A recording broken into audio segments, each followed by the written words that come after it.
This video was sponsored by Inflection Games, the developer of Nightingale. Just wanted to say thank you for the opportunity.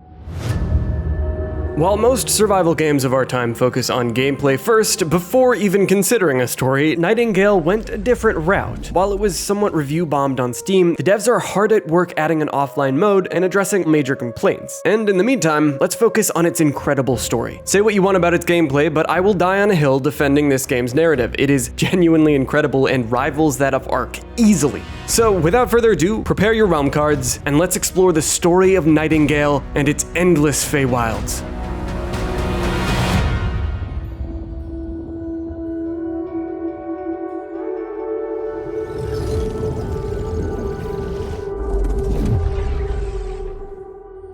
Nightingale is about a believable Victorian gas lamp fantasy reality where during this Victorian era, humans became normalized to magic, and through magical Fey portals, they explored the huge expanse of these Fey realms, alternate worlds where a race of magical entities known as the Fey once dwelled. Of course, in the grand scheme of the story, you won't look at Nightingale long before you notice the presence of realm walkers, people that explore these realms in the, at that point, modern time of 1890, around when the game takes place. Seemingly long before the time you play in as a realm walker yourself, there was a coalition of people known as the Red Cross Knights, who modified multiple things such as the Sites of Power, which enabled humanity to use them, locking away the ancient knowledge of the Fae and making it interpretable by humans in the process. These Sites of Power were reinforced to contain the knowledge of the many different realms, as well as creating or also modifying the rather archaic realm cards which allowed the realm walkers to navigate and traverse the Fae realms. These realm cards include the biome cards such as forest, desert, and swamp, or the major cards which influence the properties of said realm, the types of structures likely to appear, or the level of danger present. Last, the minor cards are played at a realmic transmuter, a device on each realm which allows for a global effect to be applied, modifying the properties of the realm in small, sometimes useful, or other times deadly ways. The biome and major cards are used, on the other hand, in the Fey portals themselves. Who constructed the portals? Well, it would seem most likely the Fey, considering their architecture, ruins, and presence across the realms, and due to the fact that they're referred to as having previously been imperialistic in nature. How many of these portals were retrofitted by humans, Red Cross Knights or not? We don't know, in particular the devices you slot the cards into, considering how they look as if they weren't necessarily made by the Fae. As far as the Fae themselves, they largely seemed to disappear, particularly in the perception of humans, as you don't see any in the game itself aside from Puck. So where did the rest of them go? Well, Puck seems to be the answer. See, Puck is not allowed to help humanity due to something called Astaroth's decree, but he has been conversing with you in the game despite that decree, since in a way he's helping you. I am Puck. One of the Fey courts, known as the Winter Court, wants to restore perhaps a kingdom or empire known as Wintertide, and they can't while the queen of the Wintertide Fae, the Beira of Balbreth, has been imprisoned in her throne. Who imprisoned her? I'm not sure. If it was a human, perhaps that was an attempt to stop the Fae from preventing humans from exploring further. For as long as she is frozen in her crystalline slumber, she's been unable to stop mankind's exploration of the realms, which, mind you, she really doesn't want to happen. She fucking hates people, okay? Beira's looking to destroy humanity, or at least stop them from invading, which, on the opposite end to Puck, also breaks Astaroth's decree, since technically that is constituting as interfering with humans. Astaroth, in the lore of the demons, refers to one of three evil entities, as he is considered to be in the same group as Beelzebub and Lucifer. What significance this has, and why Astaroth is so insistent on the Fae not interfering with humans, I suppose we may find out. But speaking of humans, let's talk about where they come in.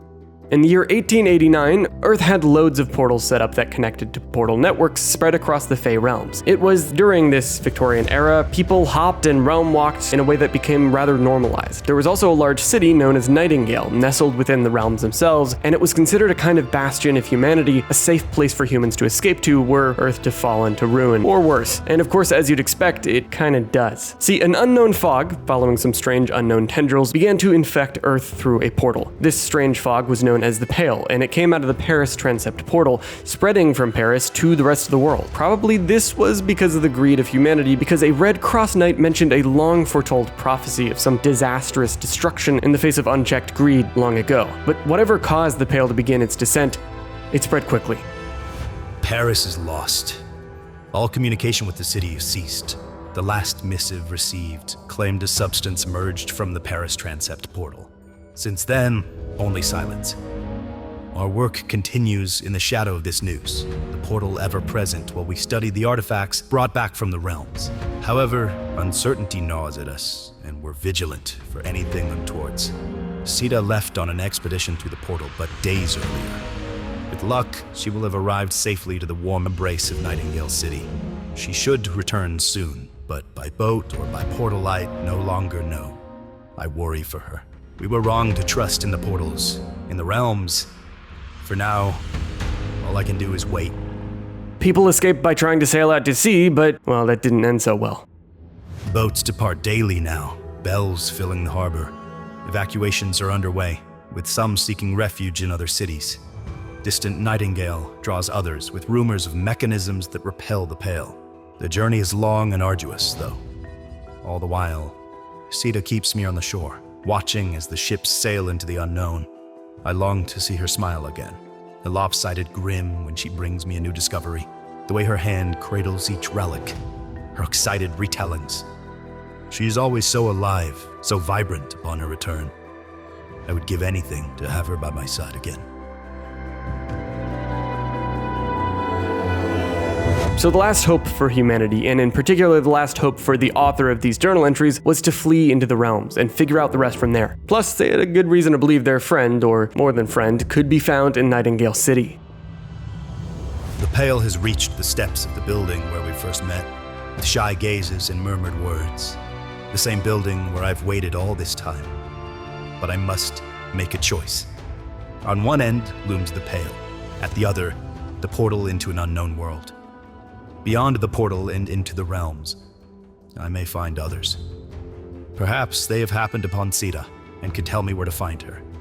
If not, perhaps they'll find a way to push back the Pale and reclaim Earth. I will search to the ends of whatever worlds I must to find her. The portal is opening. If I've chosen poorly and someone finds his writings, please tell Sita I waited for her until the last, and that I will find her in the next life.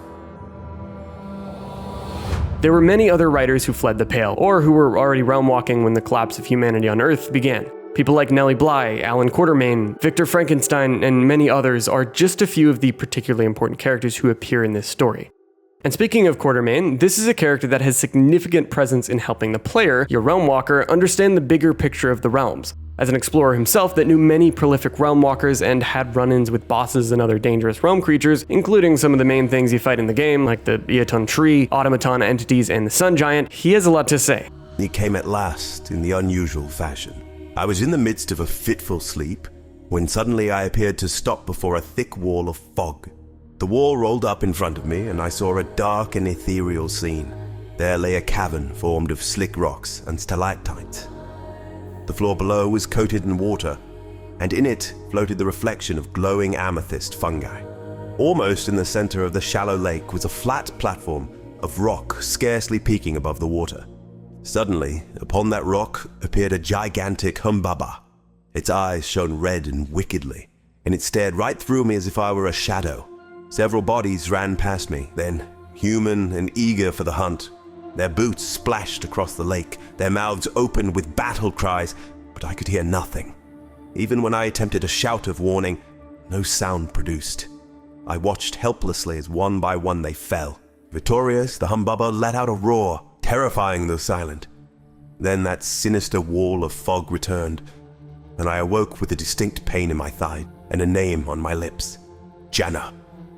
Alan wants to help realm walkers ultimately, and he seems to want to do anything he can to do so, vowing to help realm walkers survive and push through, exploring what lies ahead in the realms, no matter how dangerous.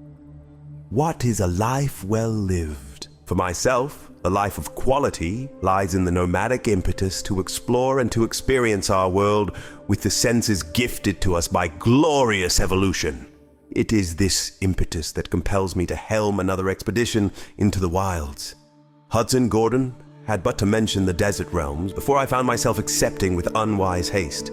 Hudson desired to map the desert realms, but lacked the more tangible skills of realm walking. Knowing his own faults, he also enlisted the help of Eilish Mimauthaim, botanist and seasoned realm guide. Perhaps this trip will harden his soft heart. But realm walking is no flight of fancy. Excitement builds in my breast at the thought of the realms. Truly one could not imagine a worse fate than being shackled to a desk in a Diogenes club. Eilish was tasked with preparations for our foray into the perilous deserts, sufficient victuals, gear to weather the harsh sun, and of course, bedrolls. I reviewed the manifest and found it to be complete, but as our cargo was being prepared, Eilish spied an incompetent company man packing swamp waders. Thankfully, she was paying attention. The right gear is paramount to our survival. Musing on our potential mishap, I rallied our companions to a single question.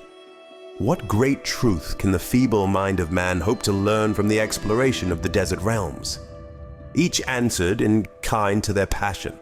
Though not entirely wrong in their approach, I goaded them to pursue a higher line of thought and instead ponder the purpose of the human spirit. Here, perhaps, they could not quite fathom my grand vision, but I am confident that days in the realms will clarify the hope of humanity.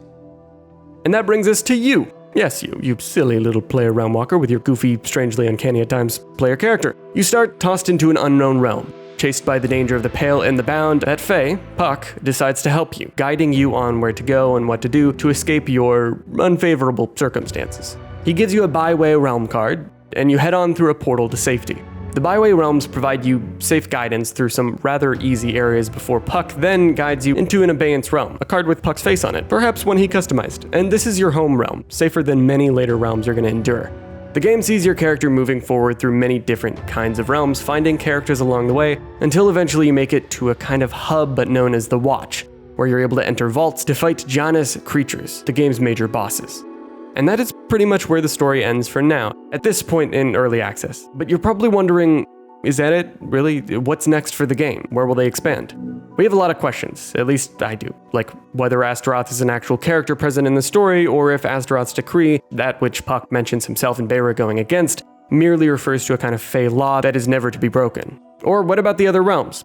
Supposedly, there are ones that appear as a jungle, a snowy realm, such as where we may find the Winter Court later on, or any other realms the devs could imagine.